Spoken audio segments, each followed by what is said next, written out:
chào mọi người đã đến với kênh Gà Chip Đi Bụi. Dành cho người mới, lần đầu ghé thăm kênh thì mình là Gà và bạn cùng nhà với mình là Chip. Hiện tại, tụi mình đang sống và làm việc tại thành phố Birmingham, Vương quốc Anh. Birmingham là một trong những thành phố lớn nhất nước Anh, chỉ sau London, tọa lạc tại phía Tây và nằm chính giữa nước Anh. Birmingham như một trung tâm nơi giao nhau giữa các thành phố lớn khác nhau trên toàn nước Anh. Như phía đông nam có London, phía tây bắc là Liverpool và Manchester, phía tây còn giáp Wales nữa. Ngoài ra, nó còn là nơi thu hút rất nhiều doanh nghiệp, lao động và sinh viên quốc tế đến từ mọi nơi trên thế giới đổ về đây học tập và làm việc. So với mức sống đắt sắt ra miếng như London, Birmingham hoàn toàn là một trong những sự lựa chọn phù hợp với túi tiền của mình. Cuộc sống không quá xô bồ, không quá nhộn nhịp hay hối hả như London, nhưng mức sống lại rẻ hơn hẳn.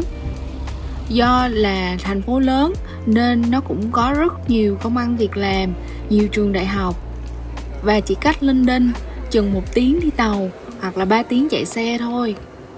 Nào, hãy cùng mình phân tích chi phí sinh hoạt một tháng ở Anh, cụ thể là ở Birmingham của tụi mình như thế nào nhé. Thứ nhất, chi phí nhà ở.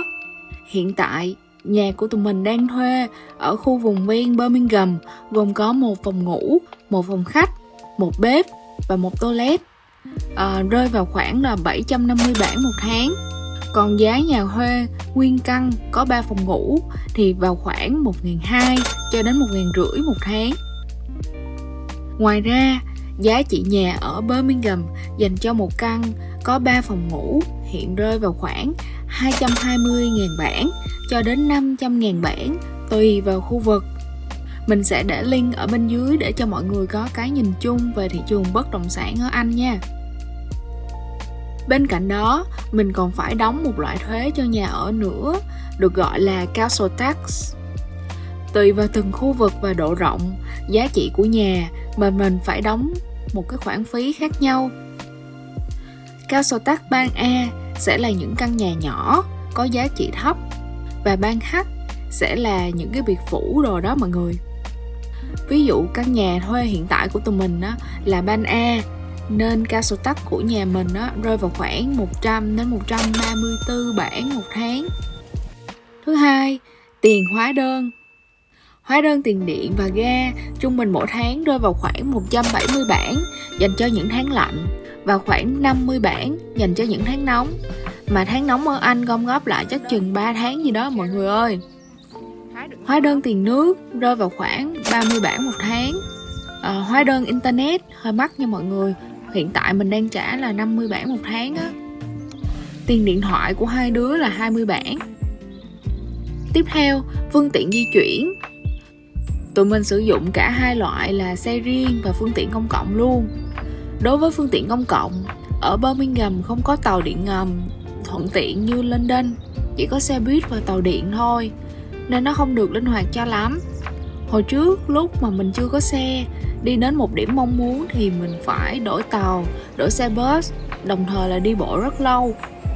Thậm chí lúc mình lên công ty, mình phải vừa đi vừa về, mất tất cả là 4 chuyến xe buýt, 2 chuyến tàu và mất khoảng hơn 2 tiếng cho việc di chuyển. Còn bây giờ khi đã có xe rồi thì mình kết hợp, lúc nào tiện thì mình đi tàu và đi xe buýt. Vị chi mình đang tốn khoảng 60 bảng một tháng cho phương tiện công cộng.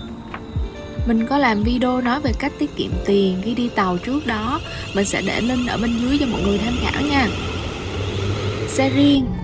Ngoài tiền mua xe ban đầu, mình sẽ tốn một khoản phí để nuôi chiếc xe đó mỗi tháng á mọi người, bao gồm tiền xăng nè, là khoảng 220 bảng một tháng.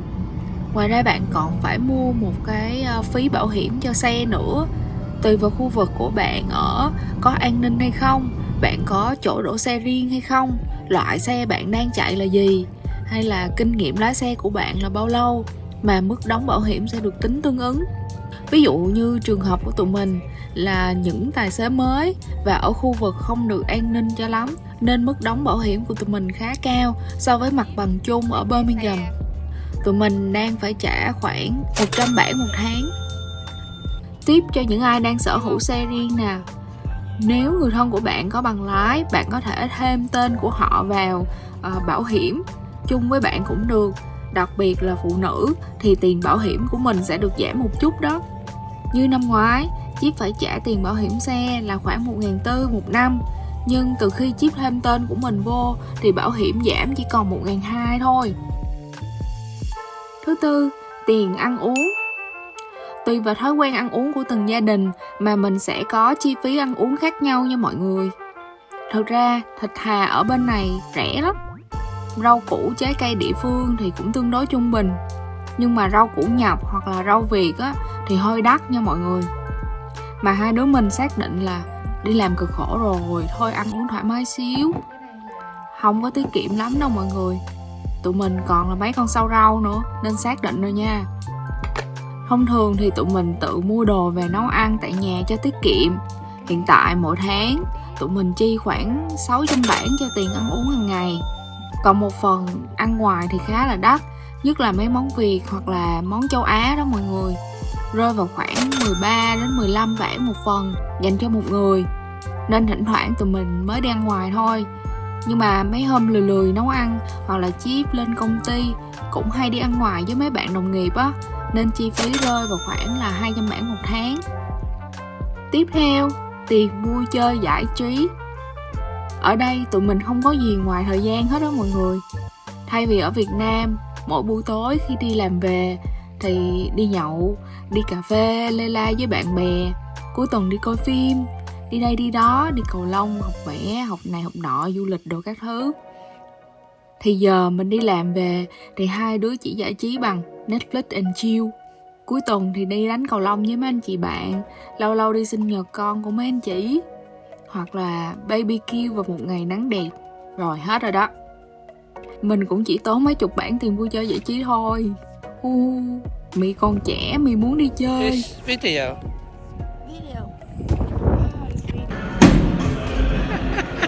Think about your husband and bro.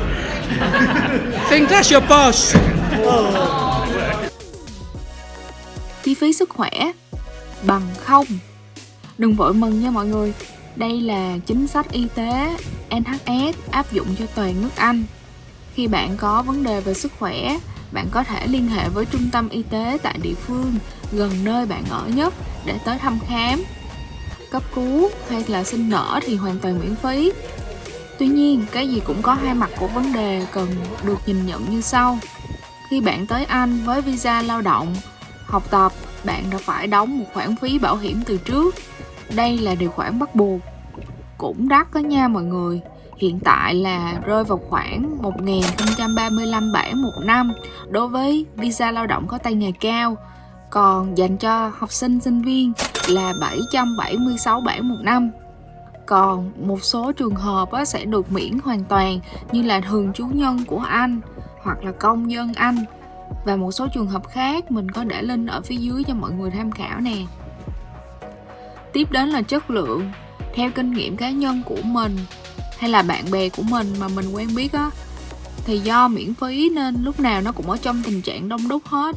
Đặt lịch khám hay bị hết chỗ lắm mọi người. Phải chờ lâu lắm mình mới sắp được lịch đó. Nhưng mà nhiều khi không sắp được lịch luôn. Cụ thể là hôm trước mình bị đau họng, trong đàm có ít máu. Mình cũng bị dị ứng hải sản nữa. Hai con mắt nó ngứa ơi là ngứa. Mà người ta bảo là thôi mình về mua thuốc uống đi coi bớt không. Rồi hẳn quay lại. Chán ghê không? Tuy nhiên, những trường hợp nghiêm trọng hơn thì bạn sẽ được thăm khám liền và chuyển lên bệnh viện tuyến trên.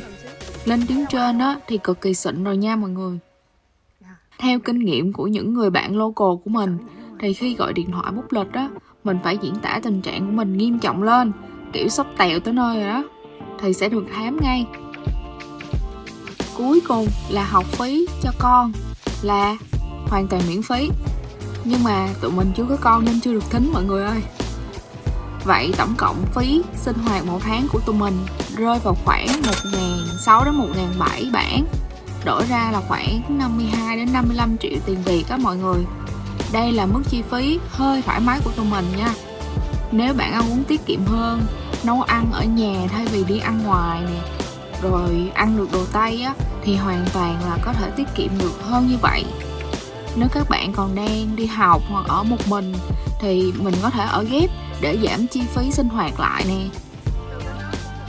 Lưu ý là video này mình chỉ muốn chia sẻ về mức sinh hoạt phí của riêng cá nhân tụi mình thôi, để mọi người tiện có cái nhìn tham khảo á. Mức chi phí này sẽ hoàn toàn khác đối với những người ở những nơi khác nhau, thậm chí là ở cùng Birmingham luôn. Không biết chỗ ở hiện tại của các bạn có mức sinh hoạt phí như thế nào? Hãy để lại bình luận cho mình biết với nha. Nếu mọi người thấy video này có ích, hãy cho mình xin một like, share, comment cũng như đăng ký kênh để ủng hộ cho mình nhé. Cảm ơn mọi người đã theo dõi video đến giờ phút này. Chúc mọi người một buổi tối cuối tuần ấm áp, vui vẻ bên người thân yêu. Hẹn gặp mọi người ở những video tiếp theo nha. Bye bye!